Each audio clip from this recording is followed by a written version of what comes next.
apakah orang yang sudah punya JHT dari BPJS masih perlu mempunyai DPLK? Ya, jadi kita harus melihat dulu sekarang kebutuhan dari JHT itu yang disediakan oleh BPJS. Sejatinya sebenarnya JHT atau jaminan hari tua yang besarannya 2% dari pekerja, 3,7% dari pemberi kerja, itu hanya bisa untuk memenuhi kebutuhan di hari tua yang bersifat standar atau bersifat dasar. Artinya tidak mampu JHT itu bisa memenuhi kebutuhan seorang pekerja di masa pensiun.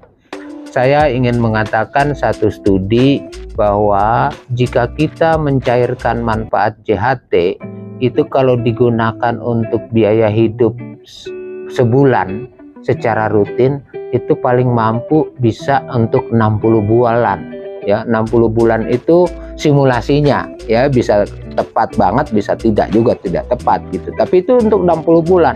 Artinya kalau kita sekarang usia 55 pensiun 60 bulan berarti 5 tahun, itu berarti sampai 60. Lalu pasca dari umur 60 itu ke usia harapan hidup yang 72 tahun itu menggunakan apa? Jadi kalau pertanyaannya, apakah kalau kita punya JHT itu masih perlu DPLK? Masih, karena JHT bersifat program wajib, DPLK bersifat program sukarela. Artinya melengkapi dari kebutuhan dasar yang ada di JHT tadi. Karena itu DPLK masih diperlukan untuk apa? Untuk menutupi yang disebut dengan tingkat penghasilan pensiun yang 70-80% itu dipenuhi oleh kebutuhan dasar seperti JHT. Paling banter, paling banyak itu 29-30%. Masih ada gap sekitar 40-50%. Dari manakah itu ditutupinya? Dari program sukarela seperti DPLK. Maka DPLK masih diperlukan. Dan harus diingat, JHT tidak dapat diakui sebagai kompensasi imbalan pasca kerja karena sifatnya yang mandatory. Tapi DPLK dapat digunakan untuk pencadangan atau pendanaan imbalan pasca kerja bagi para pemberi kerja terhadap karyawannya. Baik Pak, kenapa mesti DPLK? Ya, tentu ada banyak produk keuangan lain kalau bicara tidak selain DPLK.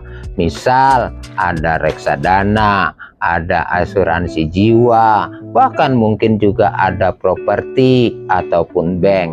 Tapi kalau kita bicara tentang masa pensiun, bicara hari tua yang padanannya sama dengan kira-kira dengan jaminan hari tua yang diselenggarakan oleh BPJS Ketenagakerjaan, maka DPLK adalah kendaraan yang paling tepat ya untuk mempersiapkan, merencanakan masa pensiun yang nyaman atau lebih sejahtera. DPLK yang paling tepat, bukan produk lain. Jangan sampai kita mau nabung untuk keperluan hari tua, masa pensiun, tapi di tempat-tempat produk keuangan yang tidak layak atau tidak bagus untuk didanakan di situ.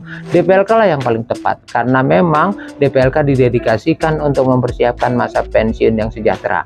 Satu hal yang membedakan DPLK dengan yang lain, pada saat kita menjadi peserta DPLK, siapapun yang mau mencairkan manfaat pensiunnya harus ada kaitan usia, yaitu usia pensiun, baik usia pensiun normal ataupun usia pensiun dipercepat, dan itu tidak dimiliki oleh produk-produk keuangan lain. Jadi jangan salah untuk memilih program pensiun dan jadilah peserta DPLK, dana pensiun lembaga keuangan. Yuk siapkan pensiun.